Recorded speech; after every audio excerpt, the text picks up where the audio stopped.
Iglesia, muy buenos días, ¿cómo están? ¿Hoy juega Colombia? Que veo camisetas, bubucelas, fa, muy bien, qué bueno, ojalá ganemos. Mis dos últimos años de colegio los hice en un colegio seminario, hice 10º y 11. En 10º no se notaba tanto mis falencias de aprendizaje y mis problemas de disciplina, pues casi todos los del curso éramos iguales y eran 2 cursos por cada año. Pero en 11 nos mezclaron y a mí me tocó en el curso donde el mejor del colegio estaba y también era de apellido Pérez. Y tenía una profesora de matemáticas o del área de matemáticas, creo que ya en esa época que dictan en 11 como trigonometría, ¿es? Cálculo. Bueno, en el área de matemáticas esa profesora siempre que me veía me decía: señor Pérez, le tengo unas ganas malsanas, porque cualquiera que sea docente va a entender que un alumno con problemas de atención, con déficit en el aprendizaje e indisciplinado, pues no es de los mejores alumnos ni de los que prefieran los profesores. Ese compañero Pérez, que era el mejor del colegio, a él siempre lo eximían del examen final. De todos los exámenes finales, a él siempre lo eximían. Y esa profesora, cuando daba la lista de los que se eximían, decía: eximimos del examen final estas, y nombraba Pérez. Yo sabía que no era yo, pero como me gustaba molestarla, entonces yo empezaba a festejar en el puesto. ¡Eh!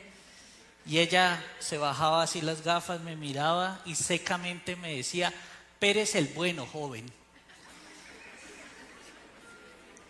Y así exactamente funciona el mundo, hermanos. Nos catalogan como buenos o malos basándose únicamente en nuestros logros, en nuestras capacidades. Al mundo no le importa qué pasa de puertas para adentro con su vida. Al mundo no le interesa qué pasa en su corazón, cómo es el trato con sus semejantes. Al mundo lo único que le interesa es que usted aparente una vida que sea tan perfecta que le permita a los demás envidiarle esa vida aparentemente perfecta que usted tiene. Hoy lo que vamos a ver en el texto es que el estándar del mundo es muy diferente al que Dios muestra. El pastor Santiago nos va a dar una bofetada de realidad en el texto que hoy vamos a estudiar, lanzando una pregunta directa: ¿quién es sabio y entendido entre ustedes? Y él mismo lo va a responder: muéstrelo por la buena conducta sus obras en sabia mansedumbre. Así que yo les quiero invitar, como me gusta que la iglesia lea conmigo la palabra, les voy a pedir que por favor se pongan en pie y vamos a leer la epístola de Santiago en el capítulo 3, los versos 13 al 18. Lo vamos a hacer de forma antifonal. Yo voy a leer los impares y usted me va a ayudar con los pares. Amén. Yo voy a leer los versos 13, 15 y 17 y usted me va a ayudar con los versos 14, 16 y 18. ¿Ya los tenemos en la...? Vamos a leer en la Reina Valera, si me pueden ayudar a proyectarlo, perfecto. Dice el verso, tiene un título, dice la sabiduría de lo alto. Dice el verso 13: ¿quién es sabio y entendido entre vosotros? Muestre por la buena conducta sus obras en sabia mansedumbre.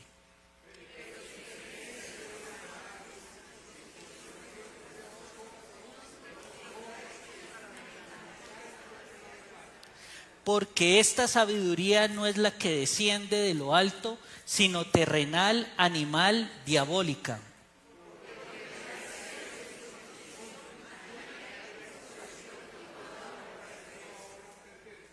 Pero la sabiduría que es de lo alto es primeramente pura, después pacífica, amable, benigna, llena de misericordia y de buenos frutos, sin incertidumbre ni hipocresía.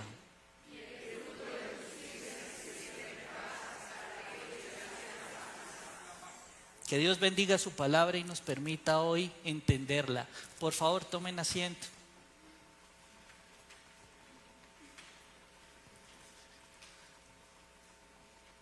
El pastor Santiago viene de exhortar a la iglesia sobre domar la lengua, usándola para bendecir y no dejándola desbocar, no dejándola como suelta. Pero ahora Santiago está afilando su mensaje y apunta a un grupo específico, los que son o se creen sabios y entendidos. Y a ellos les lanza un reto directo. ¿Quién se cree sabio y entendido entre ustedes? Bueno, demuéstrenlo. Y entonces el sabio y entendido diría, listo, haga, ¿qué va a preguntar?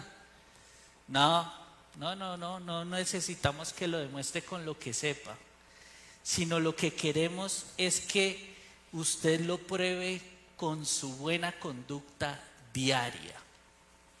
Y aquí suena como que no cuadra el tema, ¿cierto? Porque no es la manera en que probamos así a los sabios de este mundo.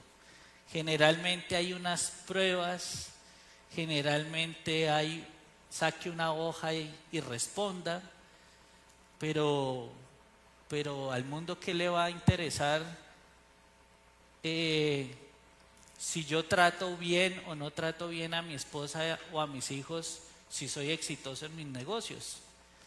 Pero a Dios sí.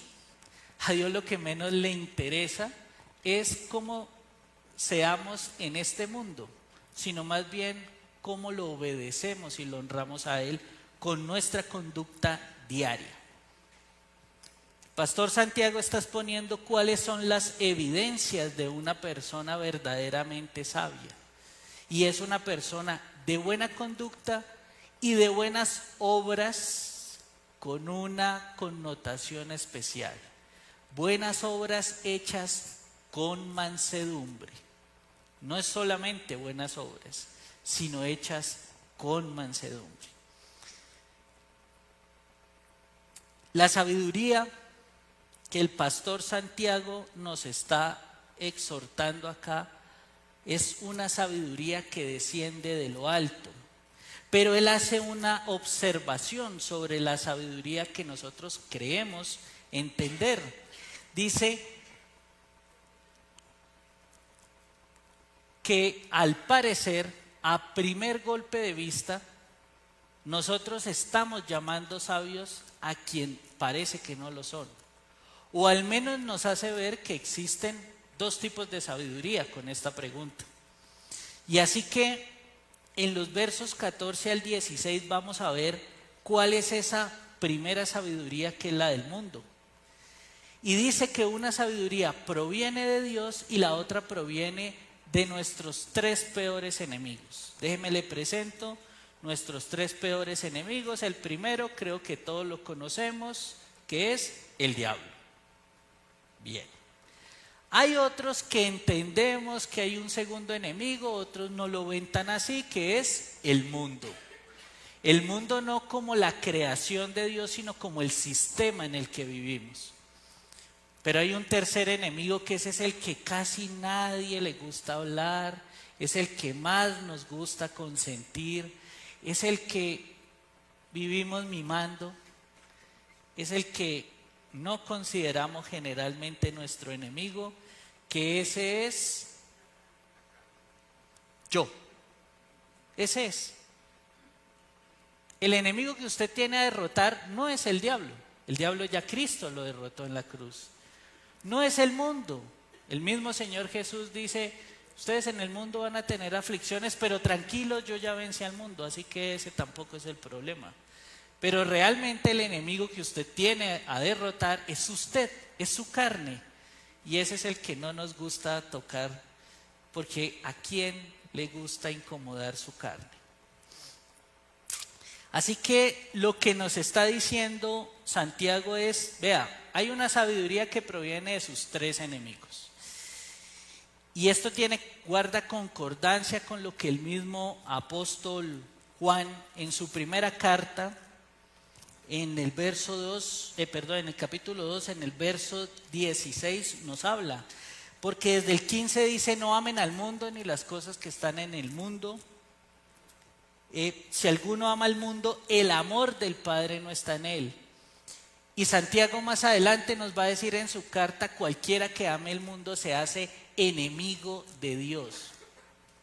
Bueno, yo no sé usted a quién quiere enemigo, pero yo le garantizo que yo a Dios no. Pero dice que todo lo que hay en el mundo, los deseos de la carne, los deseos de los ojos, la vanagloria de la vida, no proviene del Padre, sino del mundo. Y el mundo pasa y sus deseos. Y si usted no cree que el mundo pasa y sus deseos, vaya, échese una pasadita a los cementerios y me dice cuántas propiedades ven allí. O cuando pasa el carro fúnebre, usted ve que detrás van las propiedades del muerto.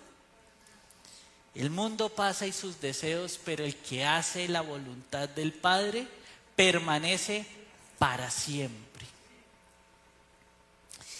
Y lo que dice Santiago es que esta pseudo sabiduría la vamos a evidenciar fácilmente porque tendremos en el corazón dos cosas: celos amargos o envidia y contiendas.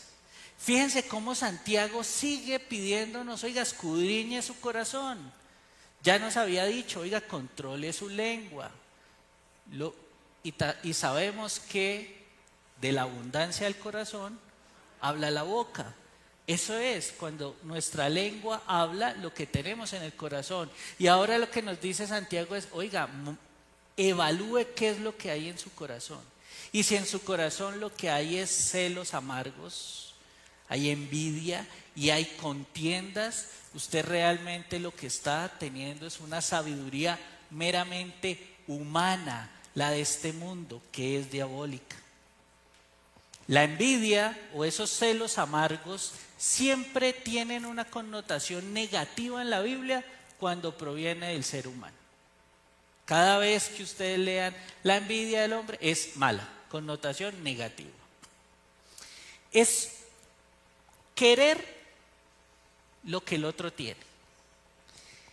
En otra explicación, es un anhelo rencoroso e insatisfecho por las pertenencias, la posición, el patrimonio, los logros o el éxito de otra persona. La envidia es una obra de la carne, nos lo dice el apóstol Pablo en Gálatas. Y cuando permitimos que la envidia nos invada, estamos violando el 10º mandamiento. ¿Lo recuerdan? No codiciarás la casa de tu prójimo, no codiciarás la mujer de tu prójimo, ni su siervo, ni su criada, ni su buey, ni su asno, ni cosa alguna de tu prójimo. Y si pudiéramos actualizarlo, diríamos hoy en día ni al prójimo, ¿no? Porque pues hemos notado cómo es nuestra sociedad, que ya no solamente se codicia a la mujer del prójimo, sino que hay otros que hasta codician al prójimo. ¡Qué mal! La otra palabra que usa Santiago para exponer los frutos de esta pseudo sabiduría es la contienda. Y entendemos lo que significa la contienda. Estamos familiarizados con esa palabra en nuestro país hoy por hoy, ¿no? Porque es lo que estamos viviendo. Estamos en una contienda electoral. Y analizar las contiendas electorales es el mejor escenario que podemos utilizar para ver lo que genera la sabiduría humana. La sabiduría que es diabólica, que es mundana y, como dicen otras versiones, que es sensual. Todos los candidatos, todos, el tuyo y el mío, los candidatos, las candidatas, si quiere ser más inclusivo, les candidates, lo que usted quiera. pero todos, el suyo, el mío, dicen buscar el beneficio del país, pero lo que realmente los motiva es un beneficio personal, una aspiración egoísta, individual. No importa lo que tengan que hacer, hasta lo más payaso como pararse a bailar, alzar niños ensuciados, besar señoras ajenas, abrazar a todo mundo.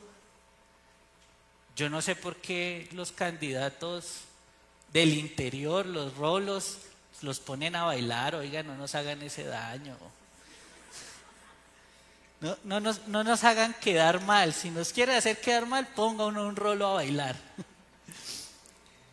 Entonces, desafortunadamente, eso es lo que pueden hacer, hasta lo más siniestro, llegar a hacer pactos con delincuentes por debajo de la mesa.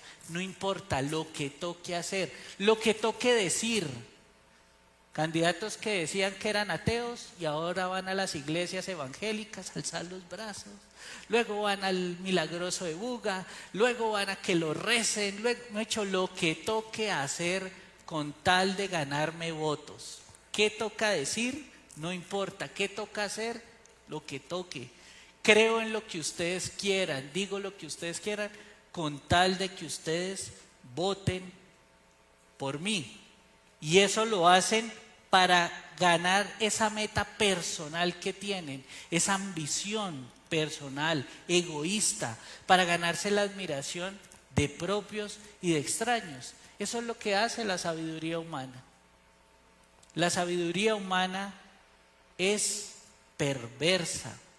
Eso es lo que nos va a decir Santiago nuevamente. Nos dice, donde hay celos y contención, allí hay perturbación y toda obra perversa. Estos políticos finalmente cuando logran lo que consiguen, es como ver a un perrito correteando un carro. Y usted ve al perrito corriendo el carro y uno dice, bueno, póngale que lo alcance. ¿Y qué va a poder hacer el perrito con ese carro? Y lo mismo ocurre con estos políticos. Cuando logran lo que alcanzan, terminan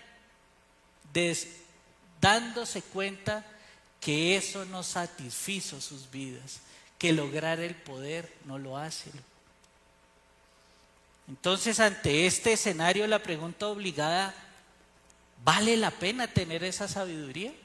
¿Vale la pena perseguir esa sabiduría humana? En contraste, Santiago nos dice que la sabiduría que proviene de Dios es primeramente pura.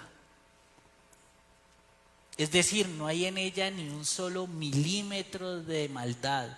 Es absolutamente santa y por lo tanto es incapaz de producirnos malos frutos. No puede ser de otra manera, porque proviene de un Dios que es santo. Ese es uno de los atributos más hermosos que tiene nuestro Dios y al cual la Biblia hace énfasis. Dios es santo, santo, santo. Fíjense que la Biblia no dice, por ejemplo, Dios es omnipotente, omnipotente, omnipotente, que lo es. O justo, justo, justo, que también lo es. O bondadoso, bondadoso. No, dice Dios es santo, santo, santo. Y es la manera de remarcar. Es como cuando usted pone negrita, resalta. Sí, tiene todos esos atributos, pero es santo. Y esa es la sabiduría que Él nos ofrece. Una sabiduría en quien no habita sombra de maldad. Al ser pura, lo único que puede producir, ¿qué son? Cosas buenas. Ahora déjeme hacerle una pregunta. Si yo trajera 2 vasitos con agua y le dijera, mire, este vasito con agua es agua cristalina, agua pura, y este pues traía un 98% de agua pura, pero yo tenía que completarla porque me tomé 2 sorbos y la completé con agüita de aquí del caño. ¿Cuál se toma usted? La pura, ¿cierto? Y así debe ser. No le mezclemos a la sabiduría de Dios la sabiduría humana. Busquemos que sea la sabiduría pura, la que proviene solamente de lo alto. Como nos indica Pablo, todos los tesoros de la sabiduría y del conocimiento están escondidos en Cristo. Contrario a la sabiduría del mundo, la sabiduría de Cristo se resume en buenos frutos. Y yo creo, esto no lo dice el texto, es sin tratar de ir más allá de lo que el texto nos dice, pero yo creo que cuando Santiago escribía esa sabiduría, inevitablemente pensaba en Jesús, en su medio hermano con el que vivió muchos años, al que vio cómo opera esa sabiduría que proviene de lo alto. Tal vez recordó aquella época en la que él y sus hermanos, a causa de la incredulidad de sus hermanos, se mofaban del Señor y le decían: oiga, vaya, muéstrese y haga los milagros delante de sus seguidores. Aquí escondido no se hará famoso. ¿Sí ven cómo opera la sabiduría humana? La sabiduría humana, ellos pensaban que el que se tenía que hacer famoso era Jesús. Vaya, hágase famoso usted. Y así opera la sabiduría humana. Lo que busca es el reconocimiento personal. Y a todos nos encanta el reconocimiento personal y que nos hagan sentir importantes, o a alguien no. Eso, así me gusta, orgullosos pero sinceros, ¿cierto? Pero miren, Jesús tan sabio, mire cómo respondió. Él estaba evitando ir a Judea en ese momento porque ya sabía que lo estaban buscando para matarlo. Y Jesús no estaba respondiendo de forma áspera, aunque estaba llevando en ese momento un momento de bastante estrés, ¿no? Imagínense usted que le digan: oiga, por ahí lo andan buscando, un frente guerrillero, uy, qué peligro. Eso no lo tendría uno contento, ¿no? Así que a Jesús lo buscaban para matarlo, pero miren que la respuesta de él no es áspera. A Jesús no le pasa como nos pasa a nosotros los padres con nuestros hijos. Papá, que si me ayuda con... ahorita no, que estoy ocupado, estoy estresado por el trabajo, y respondemos feo. Jesús no. Miren lo hermoso que él dice. Les dice en Juan, en el capítulo 7, desde el verso 6, yo se los voy a leer en la Nueva Traducción Viviente. Dice: este no es el mejor momento para que yo vaya, pero ustedes pueden ir cuando quieran. El mundo no puede odiarlos a ustedes, pero a mí sí me odia porque yo lo acuso de hacer lo malo. Vayan ustedes, no iré al festival porque todavía no ha llegado mi momento. Tranquilo. La respuesta de Jesús demuestra una sabiduría que se hace de forma amable y pacífica. Otro pasaje que demuestra cómo opera esta sabiduría es cuando Juan y su hermano se enteran de que una aldea de Samaria no quiere recibir a Jesús. Llenos de celos amargos le preguntan al Señor: ¿quieres que mandemos que descienda fuego del cielo como hizo Elías y los consuma? Y a mí me encanta este texto porque ver a este Juan cómo le dice al Señor: oiga, Señor, ¿los mandamos destruir a esa gente que no lo quiere? Es el mismo Juan que después nos escribe una carta donde dice: ámense los unos a los otros. Y el que no ama a su hermano, el amor del Padre no está en él.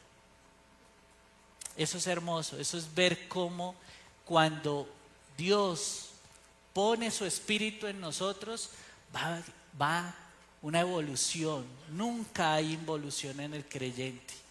Nos va regenerando nuestra vida, nos va volviendo personas diferentes, va transformando nuestro modo de pensar.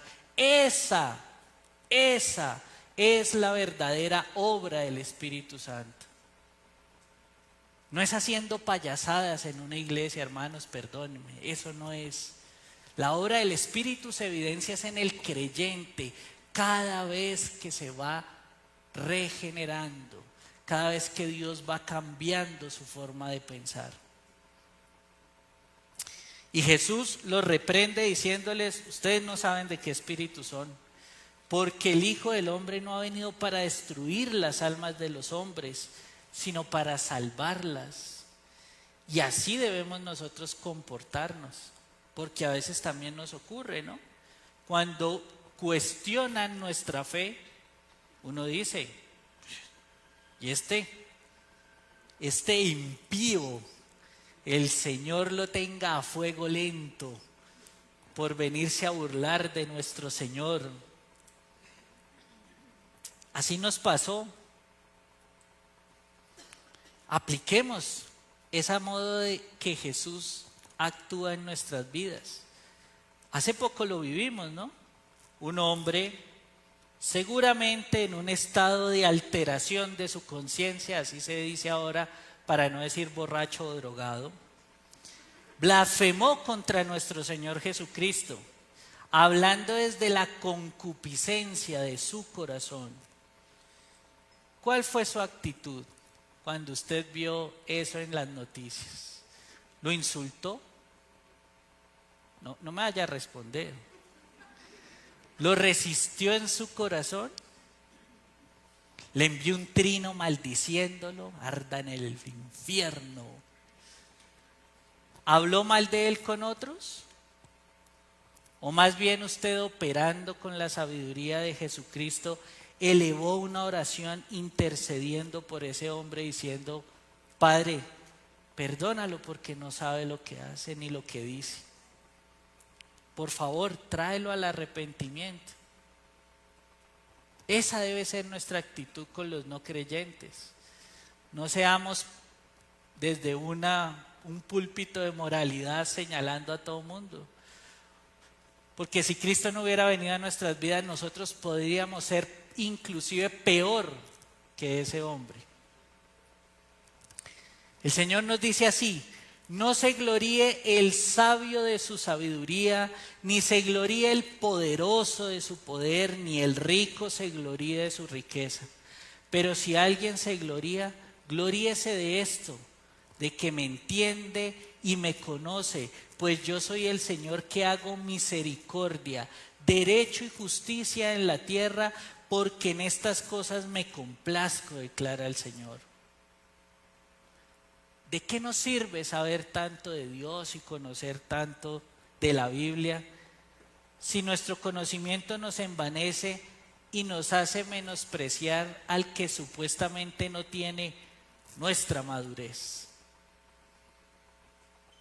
Hay hermanos que yo me encuentro que me dicen: oiga, me quiero inscribir a un curso del instituto, pero es que yo no sé ni cuál tomar. Yo ya lo he tomado todos esos cursos, todos esos libros los tengo en mi casa. Y yo quisiera decirle: pero no se te nota. Pero ¿saben por qué no lo hago? Porque si yo le digo eso, estoy seguro que él me respondería: a ti tampoco. Y qué pena. Y muchas veces nos pasa eso. Nos llenamos de conocimiento, nos envanecemos, nos inscribimos a cuanto curso vemos, a cuanto seminario, y entre más importante sea el orador, más prestigio nos da. Estuve en un seminario con el pastor John MacArthur. Entonces, ¿qué ocurre con nuestras vidas? Que lo que nos dice el Señor: oiga, no se gloríe por eso. Tiene mucho conocimiento, no se gloríe. Tiene mucha fuerza, no se gloríe. Mucho poder, muchas riquezas, venga, no se gloríe eso. ¿Quiere jactarse de algo? Jáctese de que me conoce y me entiende. Imagínese uno poder decir eso. Conozco al Señor. Pero es que si decimos: ¿conoces a Dios? Todos decimos que sí. Lo que pasa es que cuando nos enfrentamos al Dios de la palabra, lo primero que salta es nuestra carne y decimos: no, ese no es mi Dios, yo no creo en ese Dios. Sí, gloria a Dios, tu Dios y mi Dios no es el de la palabra, porque si no estaríamos mal. Nuestro Dios debe ser el Dios de las Escrituras, y ese es el que debemos anhelar conocer. Nosotros actualmente estamos formando a nuestros líderes en los fundamentos de nuestra declaración de fe. Y mi ruego constante al Señor es que nuestra iglesia y Fran sea un espacio seguro, un lugar donde nuestros hermanos puedan desaprender con gracia aquellas doctrinas erradas que traen de otras denominaciones. En el reino de Dios no aplica el dicho de que la letra con sangre entra. En el reino de Dios no aplica no importa cómo se lo diga, lo importante es que lo que se diga sea verdad. No, en el reino de Dios las maneras sí importan.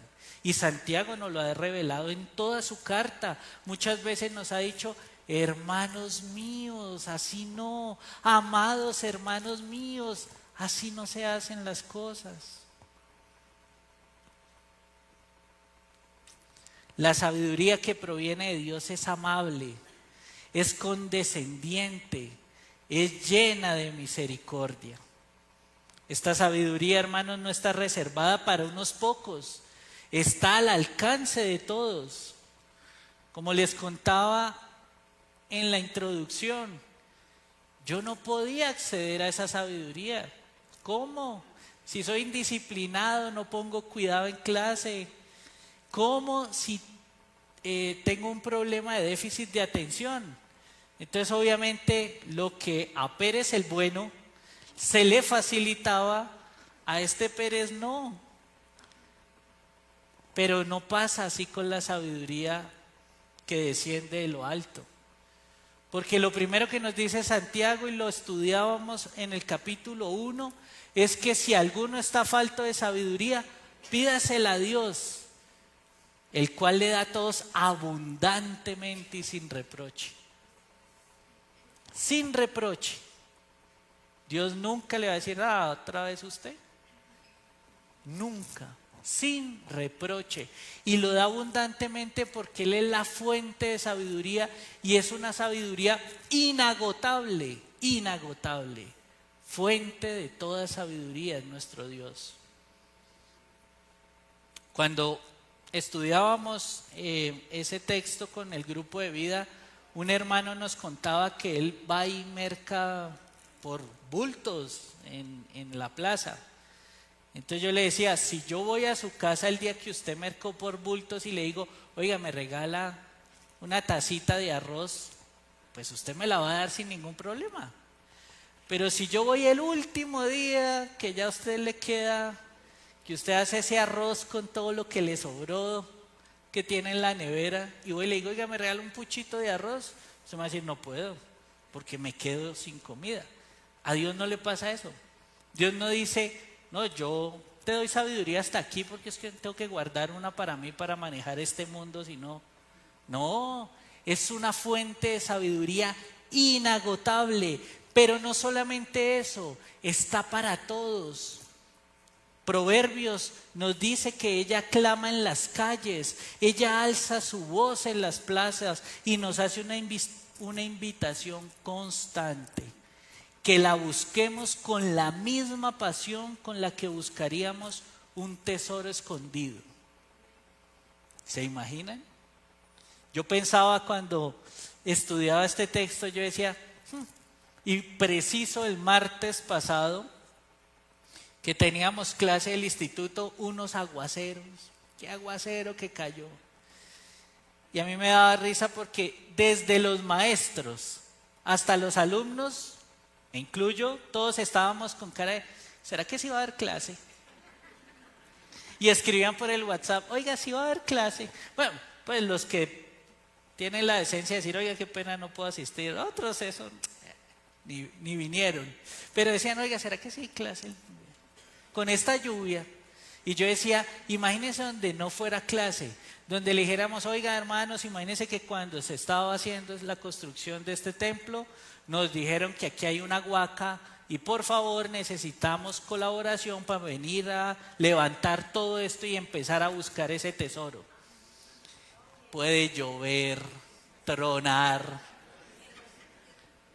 Si la cita era a las 7, están desde las 5 de la tarde con la pica y la pala al hombro, haciendo fila. Ahí sí no hay quien, ay, es que no tengo quien me cuide la niña que cuide sola, mi hijita mire a ver porque yo me voy.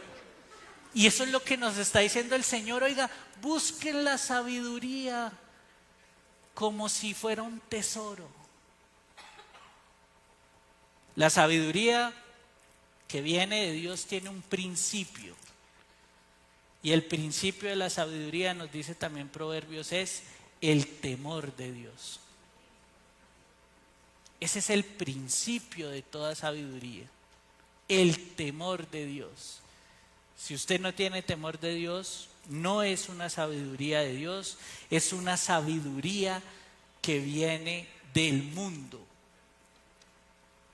Un temor es ese que nos hace reconocer a ese Dios omnipotente, omnipresente, omnisciente, que nos hace temblar si estamos delante de Él, pero a la vez nos hace gozarnos de su bondad, de su misericordia, de su amor. Dicto la clase de Fundamentos 1 y me encanta porque en la clase de Fundamentos 1 lo primero que les digo es, en la primera clase, en la última hoja, por favor, escriba quién es Dios para usted. Y eso pone unas cosas maravillosas. Cuando empezamos a desarrollar el material, oiga, ¿quiere sumarle algo, quitarle algo? Y empiezan a desmontar y empiezan a poner otras cosas que no estaba en su radar. Ah, ¿Dios es un Dios justo? Sí, justo. Ay, ¿Dios estaba airado conmigo a causa de mi pecado? Sí. ¿Cómo así? Luego no, Dios dice que ama al pecador pero odia al pecado. Luego Dios no es que me ama y tiene planes maravillosos para mí. Por eso fue que yo me convertí al cristianismo. Pero resulta que no.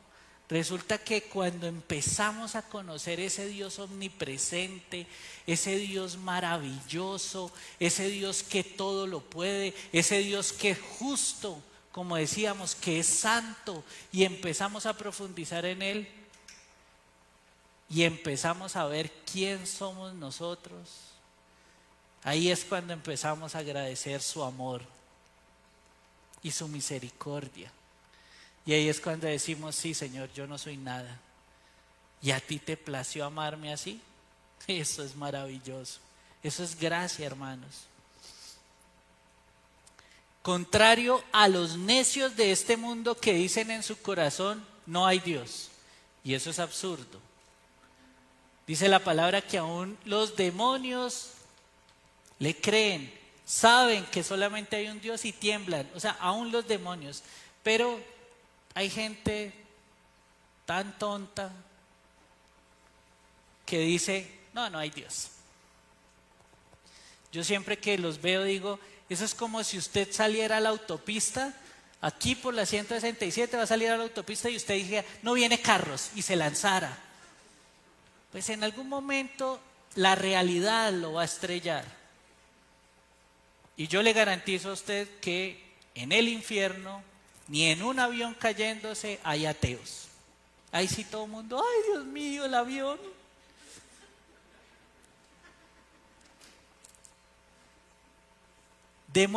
Eso demuestra la depravación humana. Porque el texto dice el sabio en su corazón, no hay Dios.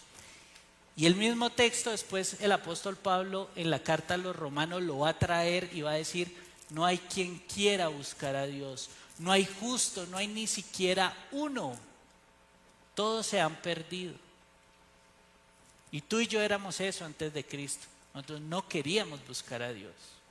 Si por ti fuera, no estarías aquí bostezando, sino más bien estarías afuera disfrutando del clima. Pero a Dios le plació que hoy estuviera acá. Él pone en tu corazón el querer como el hacer por su buena voluntad.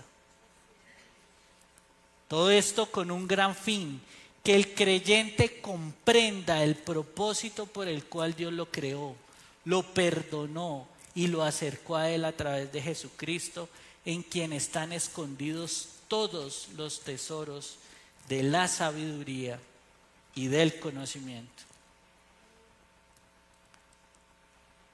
¿Te pasa que a veces vas de error en error? ¿Que eres lo contrario al rey Midas? ¿Que eres el rey Sadín? A mí me pasa. Y he descubierto que la razón principal es porque me apoyo en mi propia sabiduría y no en la de Dios. No le consulto, sino que voy actuando según mi propio entendimiento. Como vimos hoy, esa sabiduría natural o anímica nos atrae fácilmente porque está diseñada a la medida de nuestra naturaleza caída. Aguza nuestros sentidos y alimenta nuestros propios deseos egoístas. Por eso es tan atractiva esa sabiduría humana. Por ejemplo, cuando tienes dificultades, ¿a quién acudes primero? ¿A los consejeros del mundo que te hablan desde esa sabiduría terrenal? ¿O haces lo que el mismo Santiago nos enseñó en el capítulo 1? Cuando estamos en dificultades pedimos sabiduría a Dios, el cual da a todos abundantemente y sin reproche. Y déjeme aclararle una cosa, pedir la sabiduría a Dios no es pedir consejería con el pastor o con el líder. No reemplace el ir a buscar a Dios en la fuente con eso. Yo conocí personas, afortunadamente no en esta iglesia, en otra iglesia, que decían: yo hago lo que mi pastor me diga. Pues si su pastor es humano, igual a usted y se puede equivocar. Así como usted necesita de Cristo, Él también. Cualquiera de los líderes de esta iglesia necesitamos también del Señor. No somos más. Lo único que somos es primeros en una responsabilidad mayor. Pues somos todos iguales, todos necesitamos del Señor. Así que no reemplace la sabiduría, buscar consejo de Dios, en ir a buscar consejo en los pastores y líderes de las iglesias. Busque a través de su palabra y pida la consejería para que lo guíen. Pero usted actúe conforme Dios se lo pide. Cuando en mi caso se evidencian los malos resultados de mi propia sabiduría, ahí sí levanto mi cara al cielo y: Señor, ayúdame. ¿Qué hago que estoy con estos problemas a causa de mis propias malas decisiones?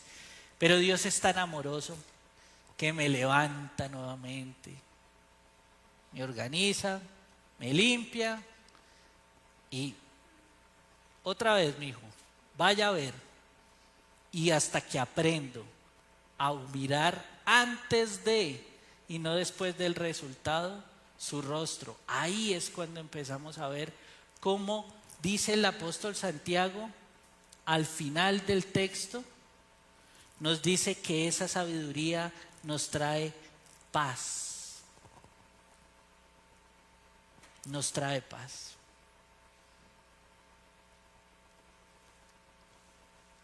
Hermanos, pedirle a Dios su sabiduría es la prueba de una vida regenerada por el Espíritu Santo. Ahora, esta sabiduría no se conserva en automático. Si no permanecemos en Dios, corremos el riesgo de perderla en la vida práctica. La Biblia está llena de esos ejemplos. Adán es uno de ellos. Dios le da sabiduría de entrada, pero Adán prefiere desechar la verdad de Dios, abrazar las mentiras del diablo y pierde esa sabiduría. ¿O qué me dicen Salomón? Salomón empieza a disfrutar de los beneficios de la sabiduría celestial. ¿Recuerdan cuando él les decía: pídeme lo que quieras, dame sabiduría para gobernar este pueblo? Y Dios se la da. Pero ¿qué pasa con esa sabiduría que Dios le da a Salomón? En vez de él conservarla, Salomón empieza a disfrutar de ese reconocimiento, envanece su corazón y termina desechando la sabiduría de Dios. Cuando Jesús terminó su sermón del monte, lo resumió de esta manera: por tanto, cualquiera que oye estas palabras mías y las pone en práctica, será semejante a un hombre sabio que edificó su casa sobre la roca. Y cayó la lluvia, vinieron las tormentas de la vida, y su casa no cayó.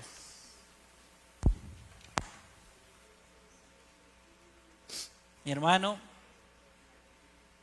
mi hermana, amigo, amiga que me escucha, Iglesia Familiar de Restauración La Alianza, mi oración es que hoy salgas de este servicio con la firme resolución de cimentar tu vida sobre la roca que es Jesucristo, la fuente de toda sabiduría. No dejes que la vida se te derrumba debajo del orgullo y las tormentas propias que trae vivir en este mundo. La palabra del Señor dice que Él anda buscando adoradores que le adoren en espíritu y en verdad. Y es algo sorprendente ver que muchas veces la iglesia intentas adorar al Señor solamente en el templo, pero olvidamos lo importante que es tener una relación con Dios. Y eso es a lo que Él nos está llamando: adorar en intimidad, adorar en nuestro hogar, adorar en nuestras relaciones, adorar en cada etapa de nuestra vida, no solo en este lugar, sino allí con la demás gente, con nuestros amigos, con nuestra familia. Para mí es importante alabar a Dios porque es la forma en la que yo conecto con Él y le puedo dar todo lo que Él, por medio del talento que Él me dio, la conexión siento que es más profunda y pues es el método con el que yo siento que Él me habla y yo puedo agradecerle, honrarle y poner todo de mí, lo que Él puso en mí, a su servicio. Todo el mundo debe levantarse a adorar a Dios porque Él permitió que abriéramos los ojos, Él permitió que respiráramos, Él todos los días nos colma de sus bendiciones, nos guarda de muchísimas cosas que ni siquiera a veces sabemos. Entonces, Él siendo el dueño de mi vida, el dueño de todo, pues, ¿qué es lo que tengo que hacer? Adorarlo permanentemente. Porque, como su palabra lo dice, el cielo, la tierra, toda la creación, debemos alabar al Señor, debemos exaltar su nombre, ya que es digno de suprema alabanza, de suprema adoración. Él es nuestro creador, nuestro sustento, nuestro soporte, nuestra roca, nuestra fortaleza, y por tal motivo merece toda la gloria, la honra y la adoración. La verdad es un privilegio poder adorarlo, exaltar su nombre y también ver que las otras personas lo alaben y lo exalten a Él. Como hijos de Dios fuimos creados para alabar y para adorar a Dios. Nosotros le adoramos por quien es, le adoramos por lo que Él ha hecho en nuestra vida, y la idea de la adoración no es simplemente venir los domingos a cantarle, sino que lo que debería ser la adoración básicamente es nuestro estilo de vida, que toda nuestra vida sea una constante adoración a Dios. Porque Él es un Dios poderoso, Él es un Dios grande, soberano, y porque Él es digno de toda nuestra adoración y nuestra alabanza. También en agradecimiento a Él por su misericordia, por lo que todos los días Él nos bendice. El propósito por el que nacimos fue adorar, y adorar va mucho más allá de la música y de lo que, en mi caso, de lo que yo pueda hacer con mi guitarra y mi voz, sino que yo lo alabo y adoro con todo lo que hago, hasta con las cosas más simples de la vida, como lavar la loza. Pero siento que si yo le doy la gloria a Dios en esas cosas, estoy exaltando su nombre y puede llegar una adoración grata hacia Él.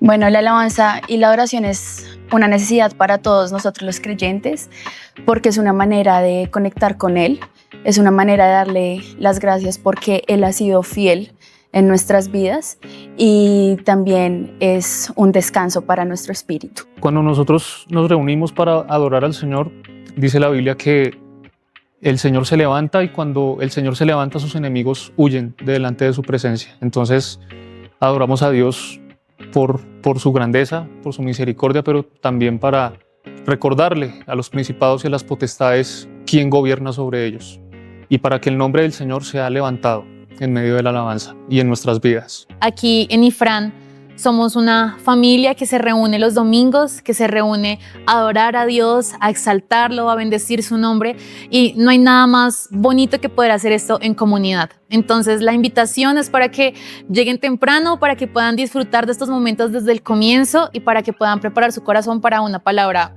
increíble que tenemos y que Dios ha puesto en el corazón de los predicadores todos los domingos. Iglesia, los invito a todos a que no paren de adorar a Dios. Recordemos que no solo es los domingos, es cada día en nuestros hogares, en nuestras casas, en nuestros trabajos. El simple hecho de darles gracias por el hecho de existir, de estar vivos, que ninguna circunstancia ni situación nos impida el adorarle.